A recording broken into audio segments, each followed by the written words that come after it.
This report is brought to you by Ageless Body, a powerful combination of 5 of the world's best immune-supporting antioxidants available packed into one capsule, and it's on sale today for up to 51% off, and will even include free shipping within the United States until we sell out.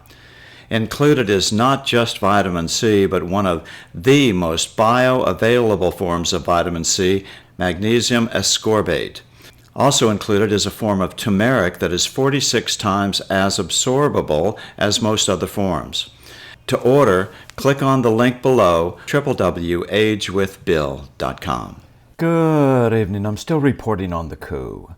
So if you were a Joe Biden, what's the best way to deflect media attention away from the ever-growing revelations of the family's Chinese communist connections?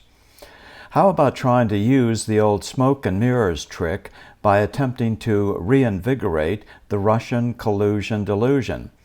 I mean, for it being as weak as it was, it actually worked quite well to prevent any of the MSM from accidentally wandering out of the woods and into real truthful reporting for 4 years or more. Today, it's still the path with the highest probability of success available to Team Biden, and it works well for several reasons. This morning, the following story broke about 8 a.m. with all the smoke and heat that will undoubtedly come about regarding the Dems' Supreme Court packing legislation tonight. This foreign policy story will not receive the important coverage that it deserves. Here are 2 key paragraphs from the New York Times coverage from just an hour ago, 5 p.m. April 15th, on the big Biden crackdown on Russia. Stick with me. The payoff is in the last sentence. In an executive order, Mr. Biden announced a series of additional steps, sanctions on 32 entities and individuals for disinformation efforts. My goodness, does that include, well, you know who? 32 entities and individuals for disinformation efforts and for carrying out Moscow's interference in the 2020 presidential election. 10 Russian diplomats, most of them identified as intelligence operatives, were expelled from the Russian embassy in Washington. The United States also joined with European partners to impose sanctions on 8 people and entities associated with Russia's occupation of Crimea. For the first time, the U.S. government squarely placed the blame for the hacking, known as solar winds, on the Kremlin, saying it was masterminded by the SVR, one of the Russian intelligence agencies that was also involved in the intrusion of the Democratic National Committee 6 years ago. The finding comports with the findings of private cybersecurity companies. So, as you can see, this story is also being twisted to place, once again, the blame for the DNC hack on Russia. And as I've said many times before, this is patently false until or unless you can disprove Bill Binney's scientific findings that the DNC hack definitely came from within the Eastern Time Zone of the United States, according to the metadata attached to every file. In addition, the download speeds available in Washington, D.C. at that time weren't even close to that exhibited by the metadata. The downloads from the DNC server could only have been achieved by someone inside the DNC building, preferably inside the DNC data center of their headquarters building, according to Mr. Binney.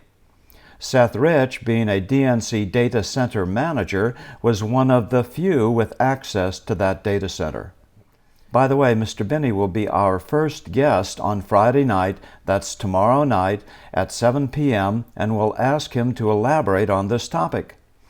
So the New York Times story continues the deep state narrative that Seth Rich had nothing to do with the material that later ended up being released by WikiLeaks.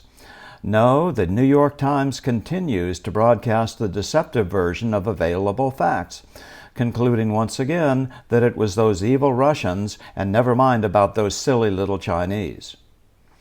The truth is that the United States needs to forge a loose-knit working alliance with Russia in order to have any chance of holding the fast-coming Chinese world hegemony at bay.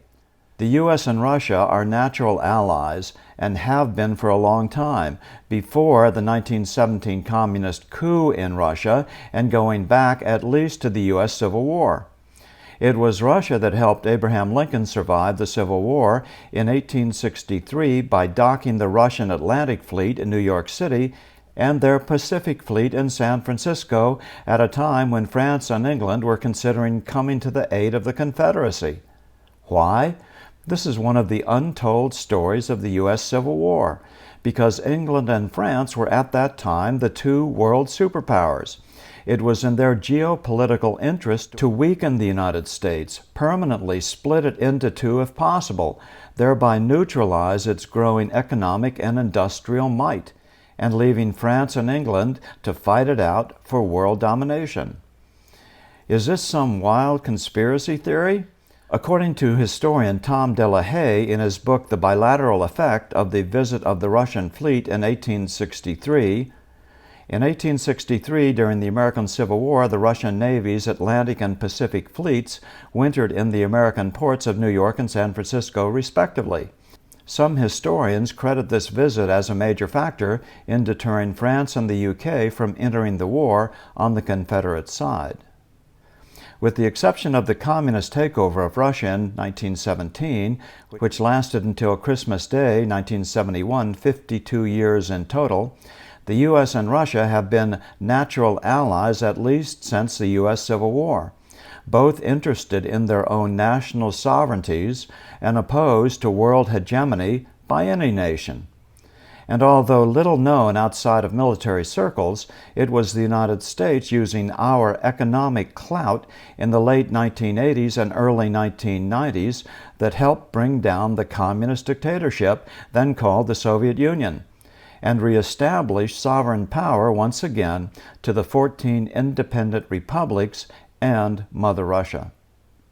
A populist, sovereignty-minded U.S. foreign policy should realign itself with Russia, not fight with it and drive it into China's arms. This is the world's only solution to prevent a Chinese-dominated New World Order dictatorship. I'm still reporting from just outside the citadel of world freedom. Good day. Are you worried about your online privacy? Well, you should be. Nothing works as well as Virtual Shield VPN. Virtual Shield lets you browse the web completely anonymously, so the big-name internet service providers and their third parties will not be able to monitor and sell your internet activity and browsing history. When using our VPN service, your traffic is routed through our secure and encrypted servers.